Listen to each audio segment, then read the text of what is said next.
Planète Jardin avec Thierry, notre spécialiste en jardinage. Bonjour Thierry. Bonjour Hervé.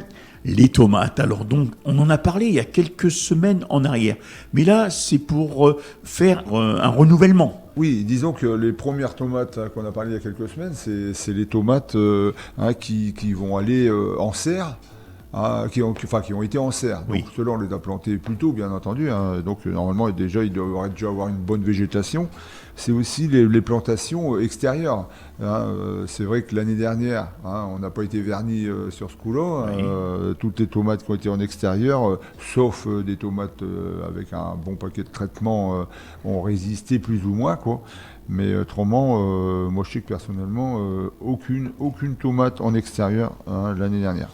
Donc là, c'est un petit peu pour reparler un petit peu de ça. Bon oui, la plantation, on est toujours un petit peu dans le même système que dans la serre. Enfin moi, c'est ma façon de faire, c'est les orties broyées en fond de trou, Un petit peu de compost ou de compost à mi-décomposé ou bien décomposé. Et après, on plante notre tomate. S'ils sont trop grandes, bien sûr, on les plante couchées toujours. Par contre, une chose importante, on en a déjà reparlé, mais c'est la distance. Plus on va les éloigner, plus il y aura de l'aération dans le pied. Donc ça, c'est l'important, c'est ça, c'est qu'il y ait un maximum d'aération, surtout si on taille pas. Et pour les maladies aussi. Voilà, c'est ça, l'aération, c'est surtout pour ça, parce que dès qu'il y a de l'humidité, si on taille pas plus de feuilles, plus d'humidité qui va rester dedans. Donc il faut arriver à les mettre une distance, minimum 80 cm, quitte à faire des associations. On en a déjà parlé aussi. Soit de fleurs, ou soit de salade, ou des trucs comme ça. Voilà, fleurs, salade, le persil, enfin tous ces petits légumes-là. Faut pas laisser perdre de la place. Non, faut pas laisser perdre de place. Et en même temps, en arrosant par exemple la salade qui est au milieu, on va arroser les pieds de tomates, parce que les pieds de tomates, on sait que les éclaboussures, tout ça, ça favorise aussi la maladie. Donc si on arrose au niveau de la tomate, vu qu'ils sont à 80 cm, les deux pieds de tomates entre eux, automatiquement, on va pouvoir arroser le tout, les fleurs, la salade, les tomates. Et là, on a tout gagné. Et bien sûr, le paillage.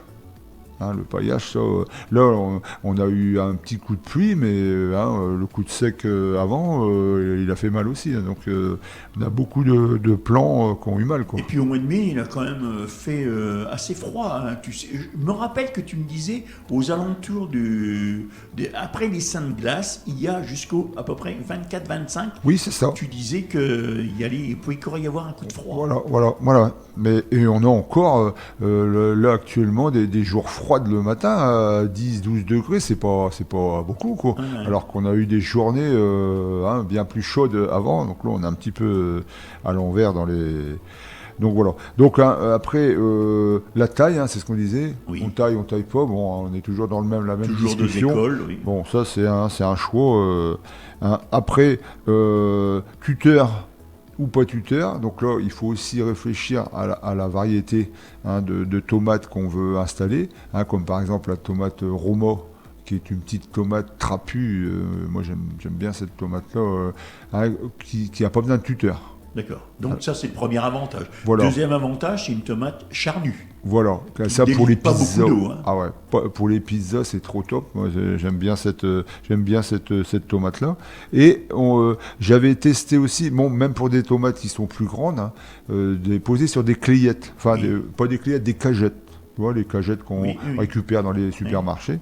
Donc ça, en les mettant l'une à côté de l'autre, on pose la tomate dessus, parce qu'en montagne, il y en a qui en font pousser des tomates. Oui. On a déjà vu des personnes qui sont dans la permaculture, tout ça, donc qui arrosent pas tellement, mais ils disent bien que les tomates d'origine, c'est pas accroché avec un tuteur, quoi. Non. Donc voilà. Donc la clayette, privilégier la clayette plutôt que le tuteur. Je vais pas dire que, si on met un tuteur, c'est très bien, mais si tu as 10 tomates à mettre, c'est pas compliqué. Mais si tu en as une centaine, nous, par exemple, on en a mis 172, je vais pas mettre 172 tuteurs, parce que là, ça me fait trop de... Donc, je vais mettre, moi, plutôt, à la rigueur, 2-3 tuteurs sur une longueur, et puis il y a un fil de fer avec tendeur, et là, j'accroche tous mes pieds avec une ficelle jusqu'au fil de fer, quoi. Donc là, ça va aider, quoi. Après, on peut aussi faire, suivant l'humidité, tout ce qu'on va avoir, hein, ça va être, par exemple, des traitements préventifs. Traitement préventif, déjà, on avait déjà parlé, tu sais, de l'apport de cendre. Oui. Parce que la cendre, c'est de la potasse. Donc on peut très bien mettre une poignée de cendre avec 10 litres d'eau dans un arrosoir, et là on amène, en le mélangeant bien, on amène de la potasse. Donc ça, la potasse, c'est bien. C'est un peu comme la consoude. Le purin de consoude, là on est dans la potasse. Donc là c'est un fortifiant, là c'est un booster, donc ça c'est très bon. Ça, si on a fait du purin de consoude, c'est très bien. Et autrement, en première donnée, ça serait de mettre un purin d'ortie. Moi là, mon purin d'ortie, là j'en ai 100 litres de près, là, et j'ai plus qu'à le filtrer. Et là, je vais le diluer à 10% à l'arrosoir. Donc là, mais pas seulement les tomates, sur n'importe quoi, mais en tout cas les tomates, eux, ils vont y avoir droit, c'est sûr.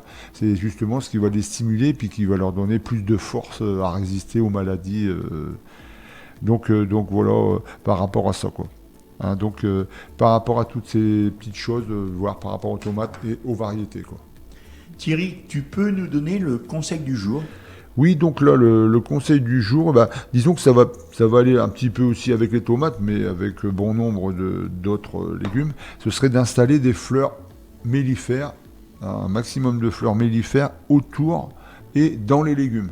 On en parlait tout à l'heure avec les tomates. Moi, je mets beaucoup de cosmos, tagettes, œillets d'Inde, les bourraches, zinnias et lavater. Bon, lavater, c'est déjà un peu plus grand, mais en fin de compte, l'année dernière, même dans la serre, j'avais mis ça, et je me suis aperçu que ça m'a amené énormément d'insectes auxiliaires ou pollinisateurs.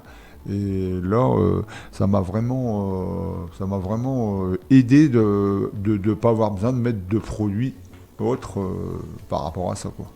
Et là, c'est vraiment un truc vraiment super. Et il faut le mettre aussi avec les autres légumes. Et ça fait déjà un jardin beaucoup plus joli déjà à voir, et c'est plus sympa, quoi. Thierry, avant de fermer cette chronique, tu peux me dire où est-ce que l'on peut te rencontrer au Jardin des Partages? Oui, à Guiscard, sentier du Tour de Ville. C'est situé, en fin de compte, la petite ruelle située en face l'entrée de l'ancienne maison de retraite, Oui. route de Fréniche. Et on peut te contacter comment? Avec ton téléphone? Oui, disons oui, par téléphone, 06 47 25 26 91. Et autrement par mail éventuellement, thierry.letupe, LETUPE, @orange.fr. Et on peut te rencontrer quel jour là-bas au Jardin des Partages? Disons qu'actuellement, je veux dire que j'y suis tout le temps, parce que j'ai mes locataires, mes poules qui ont besoin de moi matin et soir. Mais autrement, le lundi matin, le mercredi toute la journée, le samedi matin. Donc là, c'est plus sûr de te rendre, vraiment te voir. Là. Mais un petit coup de téléphone avant pour rassurer. Tu rappelles ton numéro de téléphone? Oui, donc le 06 47 25 26 91. Voilà Thierry, je te souhaite un bon week-end. Merci, au revoir les auditeurs.